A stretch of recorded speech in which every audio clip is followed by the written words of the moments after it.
In a world that often values politeness over honesty, it's not always easy to tell who's genuinely kind and who's just wearing a mask. Fake, nice people are everywhere. They smile in your face, flatter you with sweet words, and seem supportive when you're watching. But their niceness is a tool, not a trait. It's a performance carefully crafted to win approval, manipulate situations, or protect their own image. These people are not necessarily evil or malicious, but they are insincere. Their kindness is hollow, and their friendliness is conditional. What makes them dangerous is not what they say, but what they hide. If you've ever been hurt by someone you thought was your friend, only to discover their kindness was an act, then you know how disorienting and painful it can be. But there are signs, subtle but consistent, that reveal the truth behind the performance. Let's explore the 9 most telling signs of fake nice people. The first red flag is inconsistency between their words and actions. A truly kind person aligns their intentions, speech, and behavior. But a fake nice person often says all the right things and does the complete opposite.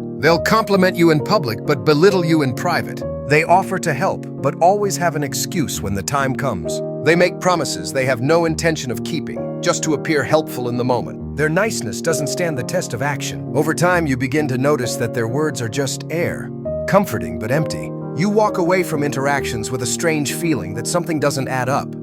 That feeling isn't paranoia. It's your intuition recognizing the mismatch between appearance and truth. The second sign is performative kindness in front of others. These individuals love an audience. When people are watching, they go out of their way to be polite, generous, and accommodating. They want to be seen as the good person. But when the spotlight fades and no one is watching, their attitude changes. Suddenly they're dismissive, cold, or even indifferent. Their tone shifts.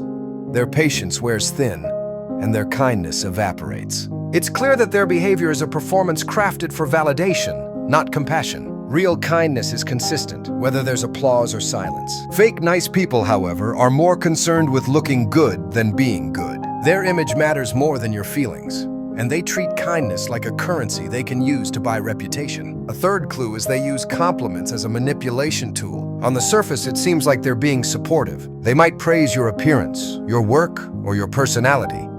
But pay attention to the intent behind their words. Fake nice people often use compliments to disarm you, earn your trust, or get something in return. The compliments feel excessive, rehearsed, or oddly timed. Sometimes they give you praise that seems to contradict how they treat you in other situations. Or they flatter you right before making a request, subtly linking their kindness to a favor. Over time, you realize their words are transactional. They don't uplift you out of genuine admiration. They're trying to win influence. Their flattery isn't a mirror of your worth, it's bait. The fourth sign is they gossip behind your back while acting friendly to your face. This is one of the most damaging traits of a fake nice person. They maintain a surface-level relationship with you, smiling, chatting, laughing, but the moment you're not around, they change their tune. They spread rumors, share your secrets, or twist your words. Sometimes they don't even start the gossip, but they happily listen, nod, and add fuel to the fire. Then when you confront them, they deny everything or play innocent. They want to maintain their mask of innocence while quietly undermining your reputation. What makes this so harmful is the betrayal. It's not just what they say, but the contrast between how they treat you in person and how they represent you to others. It's a slow erosion of trust, and by the time you discover it, the damage is already done. A fifth indicator is they never take responsibility when they hurt you. Kind people make mistakes too, but they own them, apologize sincerely, and try to repair the harm. Fake nice people, on the other hand, are allergic to accountability. If you call them out for a hurtful comment or action, they'll deflect, deny, or turn the blame back on you. They might say, "I was just joking," or "you're being too sensitive," as a way to invalidate your feelings. Some even double down by making themselves the victim. "I was only trying to help, and now I'm the bad guy." This kind of emotional manipulation keeps them in control while making you question your own perception. It's not just that they won't apologize, it's that they twist the situation to protect their self-image at all costs. The sixth sign is their kindness disappears when you're no longer useful to them. These people are friendly when they need something from you. Your attention, your resources, your network, or even your validation. But the moment you set boundaries, say no, or become less available, their attitude shifts. Suddenly, they're distant or even cold. They stop replying to your messages, stop inviting you to things, and their interest in your life fades. This is because their niceness was conditional. It wasn't rooted in care or connection, but in convenience. Once you're no longer of value to them, they lose interest. Real friends are there for the highs and lows. Fake nice people are only present when they stand to gain something. They don't invest in you, they extract from you. The seventh sign is they compete with you subtly while pretending to support you. This is one of the most confusing behaviors. They'll act like your biggest cheerleader, congratulating you on your achievements and pretending to be happy for your success. But behind the scenes, they feel threatened. They downplay your wins, change the subject, or bring up their own accomplishments to shift the spotlight. Sometimes they offer unsolicited advice in a condescending tone or frame their support in a way that subtly diminishes you. "I'm so proud of you. Who would have thought you'd get that job?" Their fake support isn't rooted in love, it's a cover for their insecurity. They see your success as a reflection of their failure, and they can't genuinely celebrate you without feeling small. An eighth red flag is they're overly agreeable and never express honest opinions. At first, this seems like a good trait.